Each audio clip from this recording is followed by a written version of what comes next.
FM 92.7, and this bulletin, of course, is coming to you live from our studio here at Adisawi Kanda in Accra, and the numerous affiliates across the country. In Tamale, we're live on Kesmi 107.1 FM.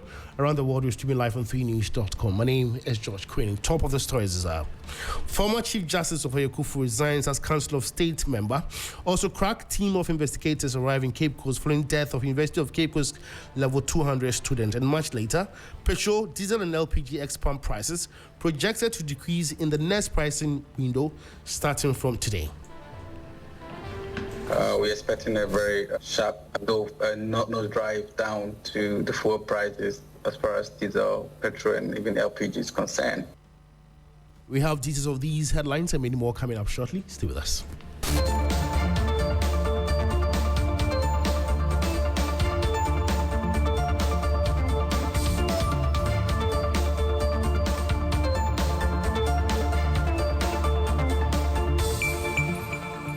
My name is George Kwaning. Now the news in details. Multiple sources have confirmed that the former Chief Justice Sophia Kufu has resigned from a position as Council of State member, ending her tenure on the Presidential Advisory Body. Sophia Kufu, who served as Chief Justice from 2017 to 2020, is said to have tendered in her resignation last year and has not attended any meetings of the Council of State since then. And circumstances surrounding her resignation is still not clear, and there has been no official announcement regarding her replacement. Indications are that she has not been attending their meetings since she broke ranks on the Justice Tokono issue. 3FM's checks also confirmed that the last Council of State meeting was 3 days ago, but she was not present. We'll bring you more on this very developing story in our subsequent bulletins.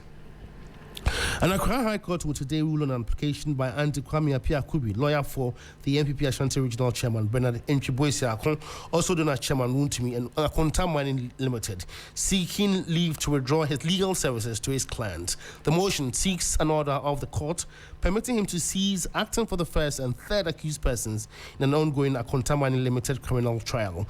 But the Attorney General on Friday filed a preliminary legal objection seeking to block the defense lawyer on grounds of jurisdiction, capacity and standing. Meanwhile, Auntie Appiah-Kubi on Saturday said he has not been served any objection notice. Take a listen. I have not been served with any affidavit of opposition. I'm served with same, and the matter is coming on Monday. But as I speak now, I haven't been served with any such application. But since the abolition of the slave trade, I'm not sure anybody could be forced into labor. Absolutely. So I have been engaged by somebody, and I said that I cannot continue in this engagement. No, please. So now I have filed this application for leave to withdraw my legal services to my client, and it's coming on Monday. So I think that my reasons for this decision is embedded in the affidavit in support.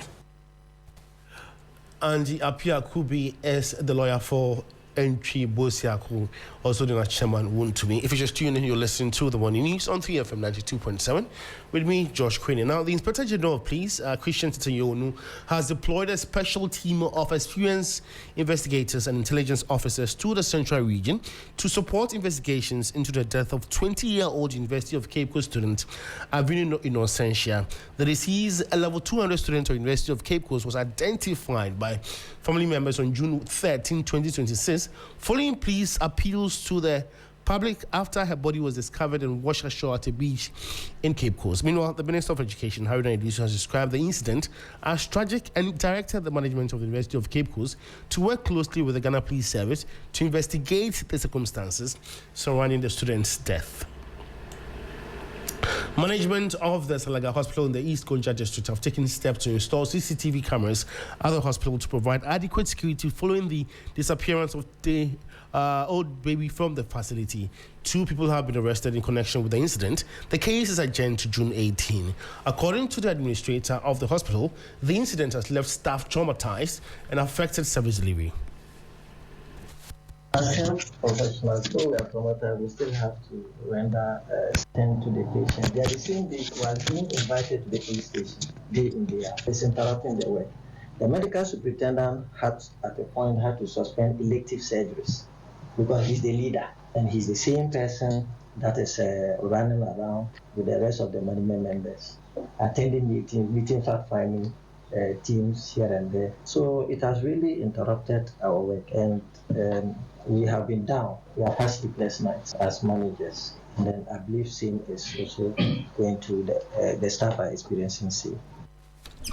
Meanwhile, Member of Parliament for Salaga South Constituency, Hajia Zuwaira Ibrahima, has urged the government to provide adequate resources for the full operation of health facilities across the country. She was speaking in Salaga during her visit to the hospital. Part of the questions we asked when the baby got lost was the security. No CCTV cameras. Security even at the gate is very lax. I hear people can walk in anytime into the ward, anytime and leave. That clearly cannot be how a hospital should operate. So, two things. It highlights the urgency to government to complete the new hospital, modern hospital for the people of this municipality. And Hajia Zuwaira Ibrahima is the Member of Parliament for Salaga South Constituency. And our petrol, diesel and LPG export prices are projected to increase in the next pricing window starting from today. The expected reductions are largely driven by the steepest fall in international product market prices recorded since the beginning of 2026. Ghana's fuel market remains heavily dependent on global crude oil trends and the cedi's performance against major trading currencies. Here's Dr. Rivers Nopon, Chief Executive of the Association of Oil Marketing Companies, speaking on this very development. We're expecting a very sharp nose drive down to the fuel prices as far as diesel, petrol, and even LPG is concerned. For the past 3 windows, the chamber has realized decrease in crude oil prices globally due to international benchmark prices being released, meeting the demand even for the summer. In usual conditions, summertime, you see fuel price going up because of demand. Obviously, we all know that we're not in normal times due to the war in the Middle East. So indeed, even though the cedi depreciated by a percentage, diesel and petrol in terms of price decreased significantly. And you heard Dr. Rivers Nopon, who is the Chief Executive of the Association of Oil Marketing Companies. Before we part company, Chief Executive of the Land Use and Spatial Planning Authority, Dr. Kojo Yabwa, says the critical issue is the ineffectiveness of assemblies to enforce planning laws, a situation that is leading to indiscriminate siting of building in waterways, thereby causing flooding in major cities. He also criticized metropolitan, municipal and district assemblies, MMDAs, for their poor oversight, citing recent building collapses as evidence.